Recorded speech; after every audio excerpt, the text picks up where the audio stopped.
ఒకటవ అధ్యాయం మత్తయి సువార్త 21వ అధ్యాయం 1 నుంచి 3వ వచనం వరకు మనం చదువుకున్నాం. తరువాత యెరూషలేముకు సమీపించి ఒలీవ చెట్ల కొండ దగ్గర ఉన్న బెత్ఫగేకు వచ్చినప్పుడు యేసు తన శిష్యులలో ఇద్దరిని చూచి, మీ ఎదుట ఉన్న గ్రామమునకు వెళ్ళుడి, ప్రవేశింపగానే కట్టబడి ఉన్న ఒక గాడిదయు దానితో ఉన్న ఒక గాడిద పిల్లయు మీకు కనబడను. వాటిని విప్పి నా యుద్ధకు తోలుకుని రండి. ఎవడైనను మీతో ఏమైనను అనిన ఎడల అవి ప్రభువుకు కావలసి ఉన్నవని చెప్పవలెను. చాలమ్మా, చాలా జాగ్రత్తగా ఉందాం ప్రియ దేవుని బిడ్డలారా. నేను ఇంతకుముందు ఒక ఇద్దరి గురించి ఒక మాట మాట్లాడా. ఏంటమ్మది? ఈరోజు 2 గాడిదలు వచ్చాయని. దేవుని నామానికి మహిమ కలుగును గాక. చాలా చక్కటి వాక్యం మనం చదువుకున్న వాక్యం అది. ఇక్కడ తల్లి ఉంది, పిల్ల ఉంది. గాడిదయు గాడిద పిల్లయు రెండూ ఉన్నాయి. ప్రియ దేవుని బిడ్డలారా, ఇక్కడ ప్రభు అంటున్నాడు, మీరు వాటిని విప్పి నా యుద్ధకు తోలుకొని రండి. వేటిని విప్పాలి? తల్లిని పిల్లని. తల్లిని పిల్లని ఈ రెంటిని విప్పి నా యుద్ధకు తోలుకొని రండి. ఎవడైనను మీతో ఏమైనను అంటే మీరు ఒకటే చెప్పండి. ఏం చెప్తున్నాడు? అవి ప్రభువుకు కావలసి ఉన్నవి. హల్లెలూయా. అవి ప్రభువుకు కావలసి ఉన్నవి. మనం అందరం చెప్పండి. మనం అందరం ఏంటి? కోపం వచ్చినప్పుడు అందరి చిన్నతనం నుంచి ఎప్పుడో ఒక సందర్భంలో, ఏదో ఒక సందర్భంలో ప్రతి ఒక్కరు కూడా ఒక మాట అనిపించుకుంటాం. ఏ మాట చెప్పండి? ఏ మాట? మరి గాడిద మొహవాడా అంటారు. ఏమంటారు చెప్పండి?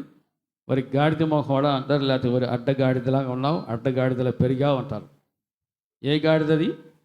అడ్డగాడిద అంటారు. ఏదో ఒక సందర్భంలో అందరం కూడా ఈ మాట అనిపించుకున్నాం. చాలా జాగ్రత్తగా విందాం.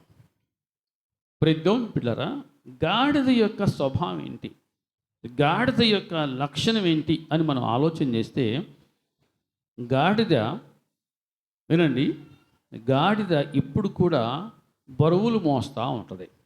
ఏం మోస్తూ ఉంటుంది చెప్పండి? బరువు మోస్తూ ఉంటుంది. గాడిద పని అది. మన భాషలో మనం చెప్పుకోవాలి, గాడిద చాకరీ అంటాం.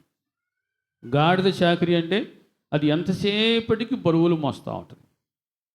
రెండవది, గాడిదకు శుభ్రం తెలీదు. గాడిదకు శుభ్రం తెలీదు. అది ఎక్కడ కట్టబడి ఉన్నదో అక్కడ మురికే, అక్కడ అపవిత్రతే ఉంటుంది. కట్టబడి ఉన్న దగ్గర అక్కడ అపవిత్రత ఉంటుంది. కానీ ఆ గాడిదకు అది అపవిత్రత అని, మురికి అని ఆ గాడిదకు తెలియదు. కానీ అందులో పడుకోవడానికి కూడా అది ఇష్టపడుద్ది, అక్కడ ఉండటానికి ఇష్టపడుద్ది, బరువులు మోయటానికి ఇష్టపడుద్ది. కొన్ని సందర్భాల్లో అవసరమైతే బరువులు మోపించడానికి, అంటే ఎవరైతే యజమానిగా ఉన్నాడో ఆ యజమాని ఆ గాడిదకు బరువు మోసే పని చెప్పటం, అంటే బలవంతంగా బరువు మోపించే పని, అంటే బలవంతంగా గాడిదలు బరువులు మోసే పరిస్థితి. ఇవన్నీ కూడా మనం ఆలోచన చేస్తూ ఉంటాం. ప్రియ దేవుని బిడ్డలారా, ఇక్కడ మనం చాలా గమనించాల్సిన విషయం ఏంటంటే, ఇక్కడ 2 గాడిదలు కట్టబడి ఉన్నాయి. 2 గాడిదలు, తల్లి బిడ్డ. తల్లి ఎక్కడ ఉంటుందో చెప్పండి, బిడ్డ కూడా అక్కడే ఉంటుంది. ఒకవేళ తల్లిని కట్టివేసినా సరే, బిడ్డను కట్టివేయకపోయిన బిడ్డ కూడా అక్కడే ఉంటుంది. ఎందుకు చెప్పు? మా అమ్మ ఎక్కడుంటే నేను అక్కడే ఉంటా. అమ్మ ఎక్కడ ఉంటే బిడ్డ కూడా అక్కడే ఉండటానికి ఇష్టపడతా ఉంటుంది. ప్రియ దేవుని బిడ్డలారా, ఇక్కడ కట్టివేయబడిన స్థితి. ఈ 2 గాడిదలకు బంధకాలు ఉన్నాయి. తాళతో కట్టివేయబడిన స్థితి. ఈ గాడిదలు చూసినప్పుడు ఎవరికి కూడా వీటిని విప్పాలని, లేకపోతే ఇక్కడ మురికి ఉంది వీటిని బయటికి తీసుకెళ్ళి శుద్ధి చేయాలని, శుభ్రం చేయాలని కూడా ఎవరు ఆలోచన చేయరు. ఎవరికి అంతటి ప్రేమ కూడా, గాడిద మీద చూపించేంత ప్రేమ కూడా ఎవరికి ఉండదు. అవసరమైతే ఛే అనేసి అసహించుకోవటం లేదా ఛేదరించుకోవడం తప్ప ఆ గాడిదని ప్రేమించేటువంటి స్వభావం అందరికీ ఉండదు. అటువంటిది దేవుని బిడ్డలారా, ప్రభువు ఉన్నది ఒక గ్రామంలో, ఈ తల్లి ఈ బిడ్డ కట్టివేయబడినది మరొక గ్రామంలో. ఇక్కడ ప్రభు అంటున్నాడు, ఇదిగో మీ ఎదుట ఉన్న గ్రామానికి వెళ్ళండి, మీ ఎదుట ఉన్న గ్రామానికి వెళ్ళండి. అక్కడ కట్టబడి ఉన్న స్థితిలో లేక బంధించబడి ఉన్న స్థితిలో గాడిదయు గాడిద పిల్లయు రెండు ఉంటాయి. వాటిని మీరు చూడగానే మీరు వెంటనే మీరు చేయవలసిన పని ఏమిటంటే వాటిని విప్పండి, కట్లను తెంచండి, ఆ తాళ్ళు విప్పండి.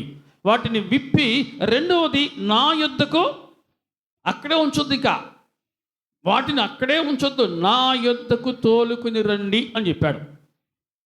ప్రభు మనతో మాట్లాడునగాక.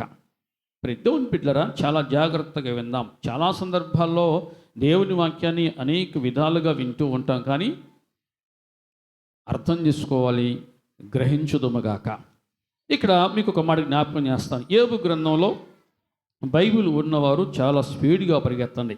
యోబు గ్రంథంలో దేవుని బిడ్డలారా, ఇక్కడ ఒక చక్కటి మాట, ఇక్కడ గాడిద గురించి మాట్లాడుతూ 11వ అధ్యాయంలో 12వ వచనం.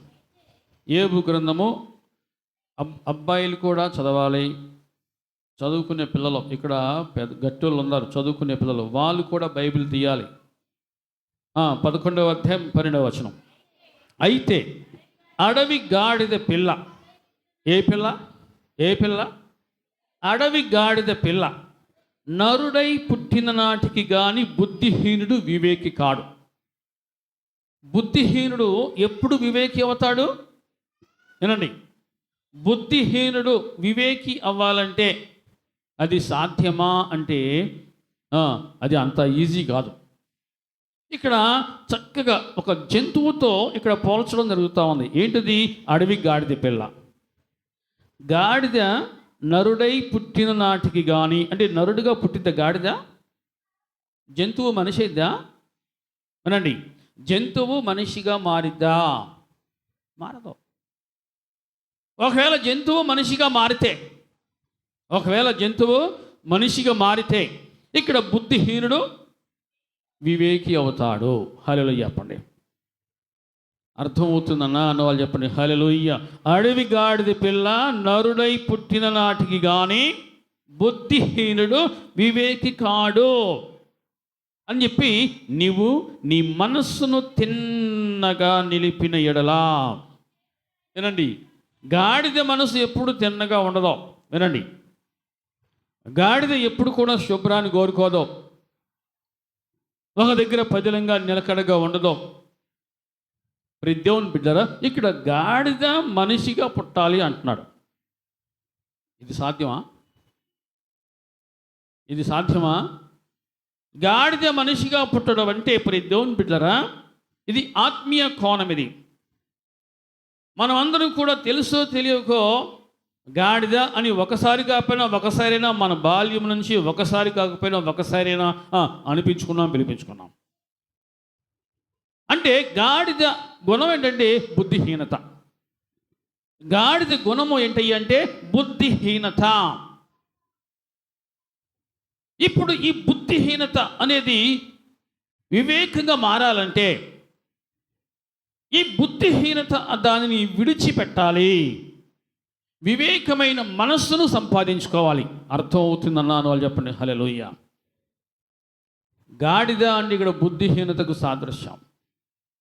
గాడిద పిల్ల నరుడై పుట్టాలి అంటే ఒక వ్యక్తి వెంటనే మారటం అంటే చాలా కష్టం.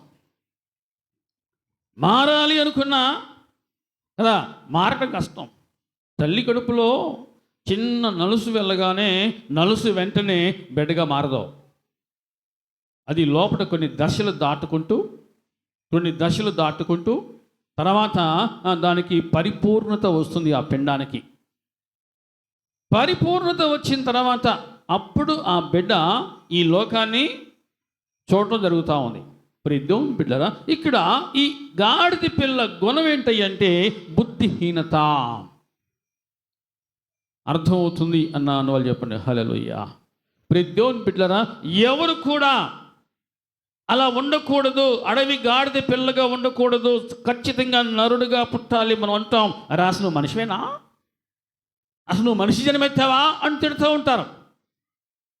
అంటే ఆ మనిషిని ఎందుకు అలా పిలిచారు అంటే ఆ మనిషిలో వివేకానికి బదులుగా బుద్ధిహీనత అనేది సుస్థిరమైన స్థానాన్ని సంపాదించుకుందాం, సుస్థిరమైన స్థానాన్ని సంపాదించుకుంటూ ఉంది బుద్ధిహీనత అనేది. దేవుని బిడ్డరా, ఈ గాడిద పిల్ల నరుడుగా పుట్టాలి, ఒక పాపి పరిశుద్ధునిగా మారటము, ఒక పాపి పరిశుద్ధునిగా మారటం, ఒక అపవిత్రతలో ఉన్న వ్యక్తి పవిత్రతలోకి రావటము, బంధకాలలో ఉన్న వ్యక్తి విడుదల పొంది బయటికి రావటము, ఇవి జరగాలి. ఇవి జరగాలంటే దేవుని బిడ్డరా, ఇది తనకు తానుగా మార్చుకోవడం కష్టం. ఈ గాడిద పిల్లకు మనిషి రూపం రావాలంటే తనకు తానుగా మార్పడం కష్టమే. గోతిలో పడినటువంటి గొర్రె ఎవరి సహాయం లేకుండా పైకి వస్తుందా? పైకి రాదు. గోతిలో పడిన గొర్రె ఎవరి సహాయం లేకుండా పైకి రాదు. అది ఏ విధంగా పైకి రావాలి? పైనుంచి ఎవరో ఒకరు దానికి తగిన సహాయం చేయాలి. దేవుని బిడ్డరా, ప్రభు ఇక్కడ అంటున్నాడు, ఇదిగో మీరు ఎదుట ఉన్న గ్రామానికి వెళ్ళండి, అక్కడ తల్లి బిడ్డ ఈ రెండు గాడిదలు అక్కడ కట్టబడ్డాయి, వాటిని విప్పి నా ఎద్దుకు తోలుకుని రండి. హల్లెలూయా. మరి ఒక వాడు మీకు జ్ఞాపకం చేస్తాను. యెహెజ్కేలు గ్రంథంలో 16వ అధ్యాయము 44వ వచనంలో ఒక మాట ఉంది. యెహెజ్కేలు 16:44లో ఉంది, సామెతలు చెప్పువారందరూ తల్లి ఎట్టిదో బిడ్డయు అట్టిదే అని నిన్ను గూర్చి అందరూ. చాలు, తల్లి ఎట్టిదో బిడ్డ అట్టిదే. కాబట్టి తల్లులు చెప్పండి, తల్లులు జాగ్రత్త. తల్లి ఎట్టిదో చెప్పండి, బిడ్డ అట్టిది. అంటే మన భాషలో స్వచ్ఛమైన సామెత ఒకటి ఉంది, తల్లి గట్టుని మేస్తే బిడ్డ ఏంటమ్మా, తల్లి చేలు మోస్తే బిడ్డ గట్టుని మేసిద్దా. తల్లి ఎక్కడ మేసిద్దో చెప్పండి, బిడ్డ కూడా అక్కడే మేసిద్ది. ఇక మనం చూస్తున్న తల్లి ఎట్టిదో బిడ్డయు అట్టిదే. కాబట్టి దేవుని బిడ్డరా, తల్లిగా దేవుడు నీకు ప్రమోషన్ ఇచ్చినప్పుడు, తల్లిగా దేవుడు నీకు ప్రమోషన్ ఇచ్చినప్పుడు దానికి ఉన్న విలువను, దానికి ఉన్న ఆధిక్యతను నువ్వు కాపాడుకోవాలి, నిలబెట్టుకుందవు కాక. ఆమెన్ చెప్పండి, ఆమెన్. దేవుని బిడ్డరా, దేవుడు నీకు తల్లి పోస్ట్ ఇచ్చాడు అంటే ప్రమోషన్ ఇచ్చాడు. దేవుడు నీకు ఒక ప్రమోషన్ ఇచ్చాడు, ఒక బాధ్యతనిచ్చాడు. కాబట్టి నువ్వు ఎక్కడ ఉంటావో నీ బిడ్డ కూడా అక్కడే ఉంటుంది అని ఇక్కడ వాక్యం హెచ్చరిస్తోంది. తల్లి ఇట్టిదో బిడ్డయో అటుదే. దేవుని బిడ్డరా, చాలా జాగ్రత్తగా. ఇక్కడ తల్లి కట్టివేయబడింది, గాడిద పిల్లయో కట్టివేయబడింది. ఈ రెంటి బాధకి ఎవరికి అర్థం కాదు, ఎవరు అర్థం చేసుకోలేరు. వాటి మొర లేకపోతే వాటి కేక ఎవరికి వినబడదు, అది ఎందుకు అరిసిదిగో అర్థం కాదు. కానీ ప్రభు ఆ రెంటిని చూచాడు. హల్లెలూయా చెప్పండి. ఆ రెంటిని చూచి తన శిష్యులను పిలిచి, ఇదిగో మీ ఎదుట ఒక గ్రామం ఉంది, ఆ గ్రామానికి వెళ్ళండి. ఆ గ్రామంలో మీరు ప్రవేశించగానే అక్కడ తల్లి కట్టివేయబడి ఉంది, బిడ్డ కట్టివేయబడి ఉంది. ఆ రెండు గాడిదలో మీరు చూడగానే వాటిని విప్పి నా యొద్దకు తోలుకొని రండి. హల్లెలూయా చెప్పండి. గాడిదకు సమాజంలో విలువ లేదు. విలువ లేని ఆ గాడిదలను ప్రభు కోరుకున్నాడు. మురికిలో ఉన్న ఆ గాడిదలను ప్రభు కోరుకున్నాడు. బరువులు మోసి ఆ గాడిదలను ప్రభు కోరుకున్నాడు. అర్థమవుతుంది అన్నవాళ్ళు చెప్పండి హల్లెలూయా. ఆ కట్టివేయబడిన గాడిదలకు సాదృశ్యం మనమే. ఒకనాడు మన జీవితాలు కూడా దేవుని బిడ్డలారా, లోకం అనేటువంటి బంధకాల్లో కట్టివేయబడినదే.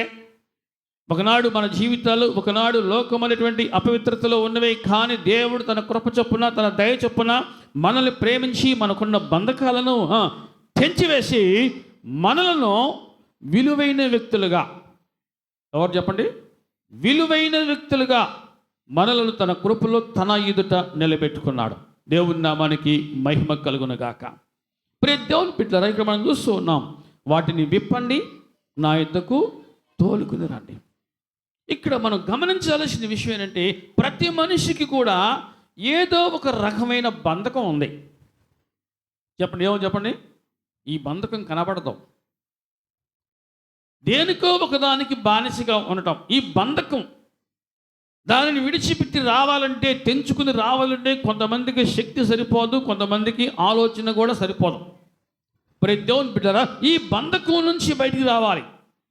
అయితే అది నీకు నీవుగా రాలేవు, కానీ నీకు నీవుగా ఆ బంధకాన్ని తెంచుకొని బయటికి రావాలని ప్రయత్నించినది కష్టం అవుతుందనా అనేవాళ్ళు కూడా చాలామంది ఉన్నారు. బలవంతంగా తీసుకెళ్ళిపోయి కట్టేస్తున్నారనా అనేవాళ్ళు కూడా ఉన్నారు. ప్రతి దేవుని బిడ్డరా, ప్రభు నిన్ను కోరుకున్నాడు. ఎవరైనా అడిగితే ఏమని చెప్తున్నాడు? అవి ప్రభువుకు కావలసి ఉన్నవి. హల్లెలూయా. ఆ గాడిదయు గాడిద పిల్లయు ప్రభువుకు కావలసి ఉన్నవి అని చెప్పండి. ఈరోజు మనం అందరం కూడా ప్రభువుకు కావలసి ఉన్నవారం. ఈరోజు మనం అందరం కూడా దేవుని సంబంధులం. ఒకనాడు లోక సంబంధులమే, కానీ ఆ బంధకాల నుంచి ప్రభువు మనల్ని విడిపించి మనలను తన సంబంధులుగా, తన కుటుంబీకులుగా, రక్త సంబంధీకులుగా, దేవుని సంబంధులుగా మార్చుకొని తన ఎదుట తన కృపలో మనల్ని నిలబెట్టుకున్నాడు. హల్లెలూయా. అయితే ఈ గాడిదలు ఇంతవరకు ఒక బరువు మోశాయి.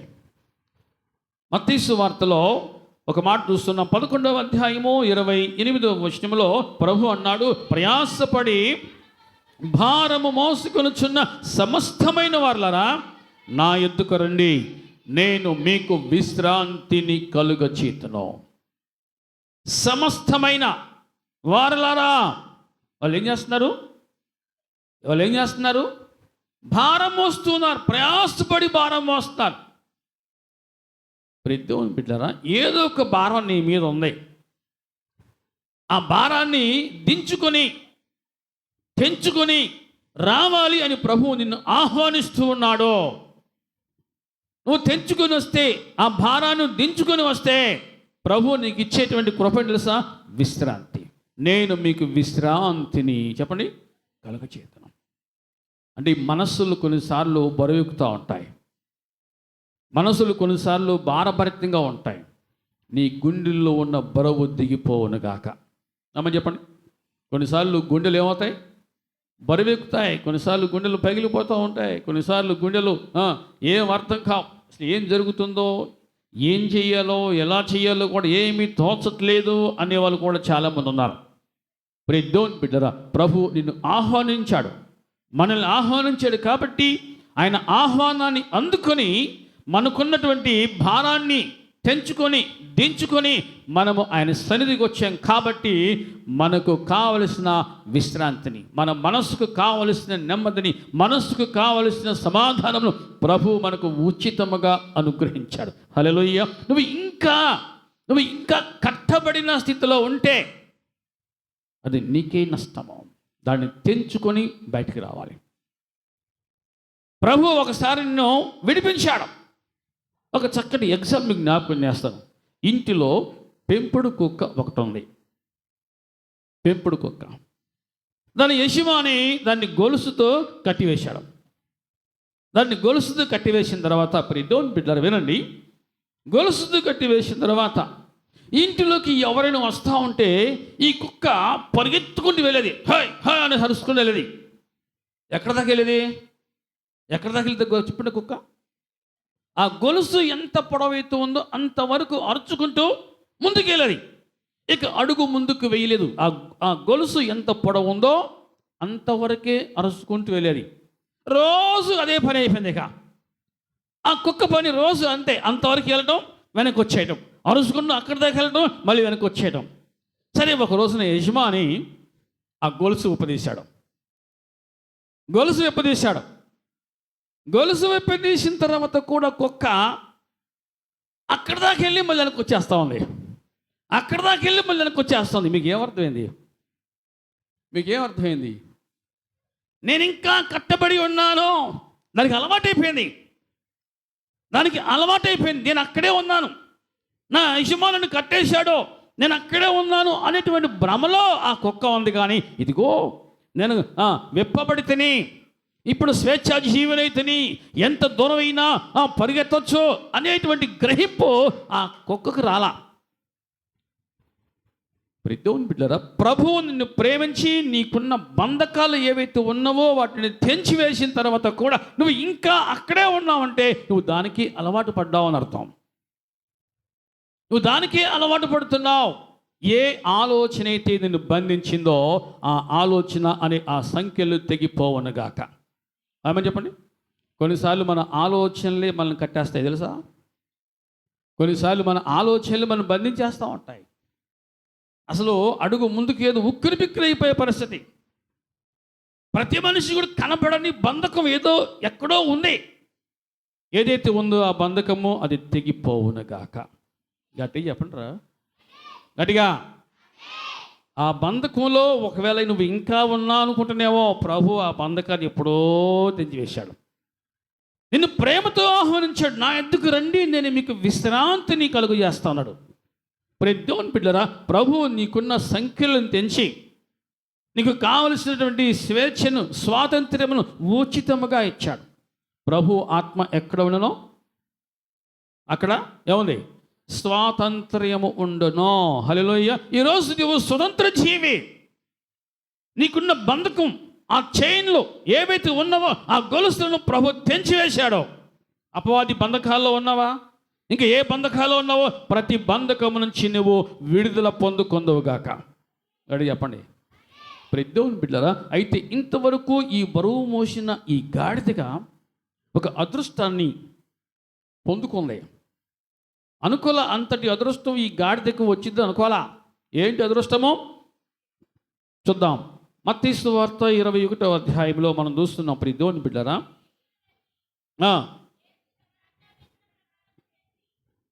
చదవమ్మా. తోలుకొని వచ్చి వాటి మీద తమ బట్టలు వేయగా. హల్లెలూయా చెప్పండి. గాడిదను గాడిద పిల్లను తోలుకొని వచ్చి వాటి మీద తమ బట్టలు వేయగా ఆయన ఆ బట్టల మీద కూర్చుండెను. గాడిదను ఎక్కాడంట ఆయన. గాడిదను ఎక్కాడు. ప్రభు వాహనం మీద ఏంటి చాలామంది అంటారు. ప్రభు వాహనం మీద ఏంటి? గాడిద. గాడిద ఎక్కి కూర్చున్నాడు కాబట్టి ప్రభు వాహనం గాడిద అంటాం.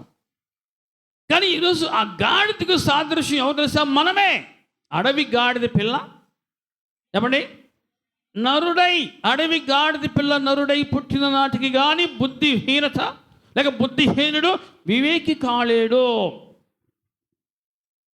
ఎవరిలోనైతే ఉంటుందో బుద్ధిహీనత, వారు కట్టివేయబడిన గాడిదతో సమానము. కట్టబడిన గాడిదతో సమానం బుద్ధిహీనత ఎవరిలోనైతే ఉందో వారు ఇంకా బంధకములో ఉన్న గాడిదతో సమానం. దేవుని బిడ్డలారా, ప్రభువుకు నువ్వు కావాలి. నువ్వంటే ప్రభువుకి ఇష్టమో, ప్రభువుకు నువ్వు కావాలి కాబట్టి ఆయన తన సేవకులను పంపించి ఆ గాడిదను గాడిద పిల్లను విప్పి వాటిని నా యొద్దకు తోలుకుని రండి అని పంపించాడు. ఈ రోజున నీవు విప్పబడ్డావు. చెప్పండి, విప్పబడిన నీవు ఎక్కడ రావాలి? ప్రభు యొద్దకు రావాలి. హల్లెలూయా. ఇంతవరకు ఉన్న స్థలము వేరో, ఇంతవరకు ఉన్న ప్రాంతము వేరు, ఇంతవరకు ఉన్న బంధకాలు వేరు, ఇంతవరకు ఉన్న బరువు వేరు. కానీ ఇప్పుడు నీ పరిస్థితి entirely, totally it's become different. పూర్తిగా మారిపోయినవి. ఒకనాడు దేవుని బిడ్డలారా, లోకము లేకపోతే సమస్యలు ఇంకొకటి అని ఏ భారం అయితే నీ మీద ఉందో ఇప్పుడు ఆ భారమును తొలగించి నిన్ను స్వతంత్ర జీవిగా, స్వేచ్ఛా జీవిగా ఆయన తన సముఖంలో నిన్ను నిలబెట్టుకున్నాడు. అర్థమవుతుంది అన్న అని చెప్పండి. హల్లెలూయా. దేవుని బిడ్డలారా, ఆ గాడిదకు అక్కడేముంది? గాడిద మీద బట్టలు వేయగా ఆయన ఆ బట్టల మీద కూర్చుండెను. అంతవరకు ఊరి వెలుపట్టు ఉన్న గాడిదలు అంటే తల్లి బిడ్డ. ఇప్పుడు ఎక్కడికి చూడండి, వేయగా ఆయన బట్టల మీద కూర్చుని జన సమూహంలోనూ అనేకులు తమ బట్టలు దారి పొడుగున పరచిరి. ఇప్పుడు ఆ గాడిద మీద ప్రభువు కూర్చున్నాడు. ఏనండి, గాడిద మీద ప్రభువు కూర్చున్నాడు. ఎప్పుడైతే ప్రభు గాడిదనెక్కి కూర్చున్నాడో విలువ లేని ఆ గాడిదకు విలువ వచ్చింది. హల్లెలూయా, విలువ వచ్చింది. గౌరవం లేని ఆ గాడిదకు ఇప్పుడు గౌరవం వచ్చింది. ప్రజలు ఎలా గౌరవించారు, ఎలా విలువించారు? గాడిదలు నడుచుకుంటూ వస్తామంటే దారి పొడుగుతా ప్రజలు ఏం చేశారన్నా, బట్టలు పరిచిరి. ఈరోజు నిజంగా నువ్వు యేసయ్యను మోసే వ్యక్తిగా ఉంటే, if you carry the Jesus, నిజంగా నీవు ఆయన మోసే వ్యక్తిగా ఉంటే ఖచ్చితంగా నీకు సమాజంలో ఎక్కడికి వెళ్ళినా అక్కడ నీకు విలువ ఉంటుంది. విలువ గల వ్యక్తిగా నువ్వు నిలబడదువుగాక. అందుకే అపోస్తలుడైన పౌలు అంటాడు, మీరు విలువ పెట్టి కొనబడిన వారు. ఎవరు చెప్పండి? మీరు విలువ పెట్టి కొనబడిన వారు గనుక మీరు మనుషులకు దాసులుగా ఉండకూడదు. మీరు మీ దేహంతో దేవునిని మహిమపరచండి. మీరు విలువ పెట్టి కొనబడిన వారు. ఒకనాడు ఆ గాడిద పిల్లను ఎవరు పట్టించుకోలా, కట్టివేయబడిన స్థితి. కానీ ఈనాడు యేసయ్య ఎక్కగానే ఆ గాడిదకు విలువ వచ్చింది. ఆ గాడిద పిల్లలు నడుచుకుంటూ వస్తామంటే దారి పొడుగుత ప్రజలు ఏం చేశారంట, బట్టలు పరిచింది. మన భాషలో రెడ్ కార్పెట్. చూడండి, ఒకసారి ఊహించుకోండి, నువ్వు ఒక ఫంక్షన్కి వెళ్ళావు, నిన్ను రెడ్ కార్పెట్ వేసి లోపలికి ఆహ్వానిస్తూ ఉంటే ఎలా ఫీల్ అవుతావు? నేనైతే మామూలుగా గాల్లో ఎగిరిపోతాను, నిజం చెప్తున్నా. మరి మీరు ఇదే ఉందిలే రెడ్ కార్పెట్టేగా అనుకుంటారా? అనుకో. ఆ ఆనందం వేరు, ఆ సంతోషం వేరు. అట్టి ఆనందాన్ని నిజముగా మనము అనుభవించుదుముగాక. ఆమని చెప్పండి. దేవుని పిల్లరా, ఈ గాడిద పిల్ల దారి పొడుగున నడుచుకున్న వస్తూ ఉంటే అక్కడున్న ప్రజలు అనేకులు తమ బట్టలు దారి పొడుగున పొరచని. దారి పొడుగున ఎంత విలువ వచ్చింది! యేసయ్య ఎక్కగానే వాటికి అంత విలువ వచ్చింది. దేవుని పిల్లలు, ఈరోజు నువ్వు ఎక్కడికి వెళ్ళినా, ఏ ప్రాంతానికి వెళ్ళినా నేనైతే ఒకటి చేస్తాను. ఎక్కడికైనా నేను వెళ్తున్నాను కదా ప్రభా, నువ్వు నాతో రా, నువ్వు నాతో ఉండు, నేను ఆయన తీసుకెళ్తా. ఈవెన్ షాపింగ్కి వెళ్ళినా సరే కొంచెం ఇది మీకు తమాషగా ఉండొచ్చు, నేను అక్కడ మోసపోకుండా నన్ను కాపాడయ్యా అని ఇక్కడ ప్రార్థన తీసుకుని వెళ్తా. షాపింగ్కి వెళ్ళిన దేవుని బిడ్డల ప్రభు మనల్ని మోసపోనివాడు. ఎందుకంటే మన రాజు మన మీద ఉన్నాడు. ఇప్పుడు గాడిదను చూసి వాళ్ళు బట్టలు పరచలా, గాడిద మీద ఉన్న యేసయ్యను చూచి బట్టలు పరిచారు. దేవుని బిడ్డల, ఈరోజు నిజముగా నీలో ప్రభు కనబడితే, నీ మీద ప్రభు ఉంటే ఖచ్చితంగా నిన్ను ప్రజలందరూ కూడా ఖచ్చితంగా గణపరచవలసిందే, సత్కరించవలసిందే. అర్హులం మనం. విలువ లేని మనకు ఏమిచ్చాడు? విలువనిచ్చాడు. గుర్తింపు లేని మనకు గుర్తింపునిచ్చాడు. హల్లెలూయా. గుర్తింపు లేని మనకు గుర్తింపు. కొన్నిసార్లు మన పరిస్థితి ఎలా ఉంటుంది తెలుసా? చీకట్లో ఉన్నట్టుగా, మరుగులో ఉన్నట్టుగా, మరుగులో ఉన్నట్టుగా ఉంటుంది. ప్రార్థన చేయి, దేవా నన్ను వెలుగులో తీసుకుని రాయ్యా. అడుగో, ప్రభా నన్ను ఇప్పుడు నేను మరుగులో ఉన్నాను, లోకానికి నేను కనబడట్లా, లెక్క లేకుండా ఉన్నాను, లెక్కలో లేనయ్యా, నన్ను వెలుగులోకి తీసుకునిరా. ఖచ్చితంగా నువ్వు వెలుగులోకి వస్తావు. నీ వెలుగును నిన్ను ఖచ్చితంగా లోకం చూచే విధంగా నా ప్రభు నిన్ను వెలిగించునుగాక అని వెలిగిస్తాడు. నీవు నరుడుగా మారంతే. అడవి గాడిద పిల్ల ఏమవ్వాలి? నరుడుగా పుట్టాలి. నరుడుగా ఒక పాపి పరిశుద్ధునిగా మారితే పరలోకమందుల దూతలు ఏ విధంగా ఆనందిస్తారో నీవు ఆ విధమైన అనుభవాన్ని సంపాదించుకో. ఒక గాడిద నరుడుగా పుట్టాలి, ఖచ్చితంగా విలువ పెరిగింది. అందుకే నీ ప్రభు అన్నాడు, ఎవడైనను నన్ను వెంబడింపగోరిన ఎడల ప్రతిదినము తన సిలువనెత్తుకొని తన్ను తాను ఉపేక్షించుకొని నన్ను వెంబడింపవలెను. ఖచ్చితంగా విలువ నిన్ను వెంటాడితే నువ్వు ప్రభువును వెంబడించు. నీవు కోరుకున్న గౌరవం, నీవు కోరుకున్న గుర్తింపు ఏదైతే ఉందో అవి నిన్ను వెంబడిస్తాయి. నువ్వు వాటి కోసం పరుగులెత్తాల్సిన పని లేదు. నీవు వాటి కోసం పరుగులెత్తాల్సిన పని లేదు. ఆ విలువ, ఆ గౌరవం అవి నిన్ను వెంబడిస్తూ ఉంటాయి. ఎందుకంటే ప్రభు నీలో ఉన్నాడు, నీ మీద ఉన్నాడు.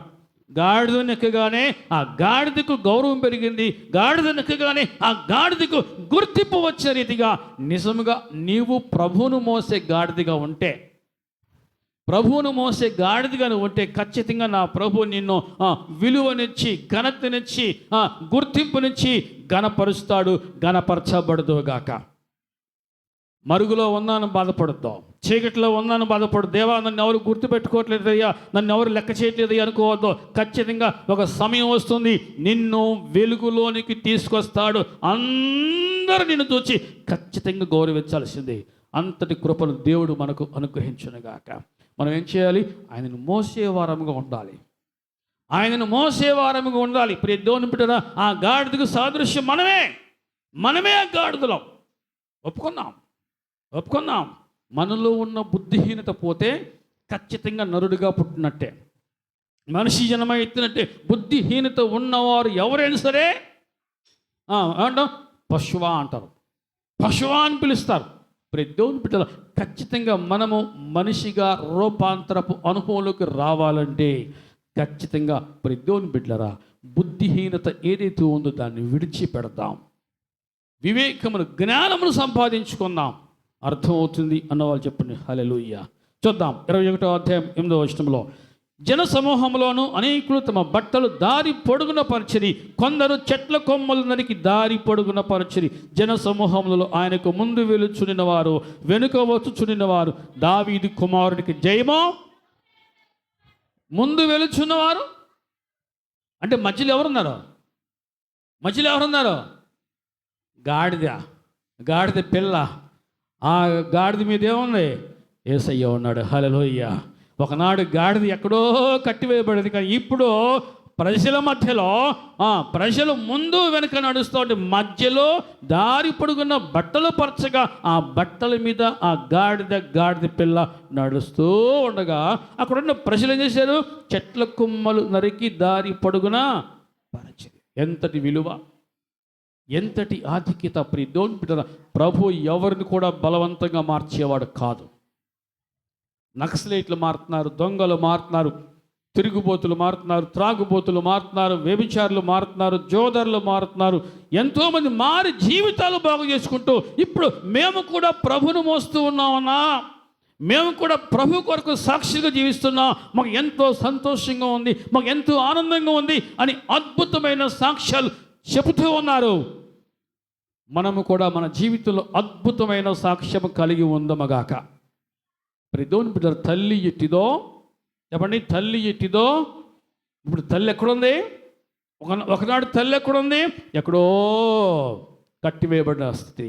కానీ ఇప్పుడు ఎక్కడుంది? ప్రజలు ముందు వెనుక నడుస్తూ ఉండగా మధ్యలో ఉంది పక్కన గాడిద పిల్ల. అసలు వాటికి కొత్త అనుభూతి, కొత్త అనుభవం. ఏంటి మమ్మల్ని ఏంటి, మేమేంటి, మా బతుకేంటి, మమ్మల్ని బట్టలు పరిచి ఆ బట్టల మీద నడిపించడం ఏంటి, అసలు మేమేంటి, మా బ్రతికేంటి, అంత గొప్పగా నా ప్రభు నిన్ను హెచ్చించునుగాక. మనం సాక్ష్యం చేస్తే అసలు నేనేంటి, నా బ్రతికేంటి, నేనెంత, నా బ్రతికెంత. కానీ ఈనాడు ఏమై ఉన్నానో అది దేవుని కృప వల్లనే అయి ఉన్నాను అని అపోస్తలుడైన పౌలు సాక్ష్యం ఇచ్చాడు. దేవుని బిడ్డలారా, ఈరోజు మనకు ప్రభు అంత గొప్ప ఆధిక్యతనిచ్చాడు. మనము ఎక్కడ ఉన్నామో బిడ్డలు కూడా అక్కడే ఉంటారు. మనలో ఎవరు ఉంటారో ఖచ్చితంగా మనలో ఉన్నవాని బట్టి, మన మీద ఉన్నవాని బట్టి మనకు విలువ, గౌరవము, గుర్తింపు ఏ విధంగా వస్తుందో ఆలోచన చేయండి. మనలో ఉన్న ఆయన్ని బట్టి మనకి విలువ, గుర్తింపు, గౌరవం ఇవి మనకు సమృద్ధిగా దొరుకునగాక. చీకటిలో మరుగులో ఉన్న వారిని ప్రభు వెలుగులోకి తీసుకొచ్చాడు. ఆ గాడిద పిల్లలు వెలుగులోకి తీసుకొచ్చాడు. అందరూ ఏమంటున్నారు ఇక్కడ? హోసన్నా జై. చూడండి, చదువుదాం. ప్రభువు పేరిట వచ్చువాడు స్తుతింపబడుగాక, దావీదు కుమారుడికి జయము, సర్వోన్నతమైన స్థలములలో జయము అని కేకలు వేయుచూ ఉండిరి. ఆ కేకల మధ్యలో గాడిద పిల్ల నడుస్తూ ఉన్నారు. దేవుని బిడ్డలారా, మనము ఆయనను మోసే వారంగా ఉందాం. ఆయనను ఇంకా మనం మోసే స్థితిలో ఉండకపోతే, మనలో ఆయన లేకపోతే ఎప్పటికీ ఆ కట్టబడిన స్థితిలోనే, అంటే గాడిద ఎక్కడ కట్టబడిన స్థితిలో ఉన్నో అలాగే ఉంటాం. మనము ఆ కట్ల నుంచి బయటకు వచ్చి ప్రభువును మోసేవారం ఉందాం. ప్రభువు మనలో ఉంటే ఖచ్చితంగా మన జీవితాలకు, మన బ్రతుకులకు ఒక విలువ, ఒక గౌరవము, ఒక గుర్తింపు మనకు వస్తాయి. దేవుడే మనకి ఇస్తాడు. అట్టి కృప దేవుడు మనందరికీ సమృద్ధిగా దయచేయనుగాక.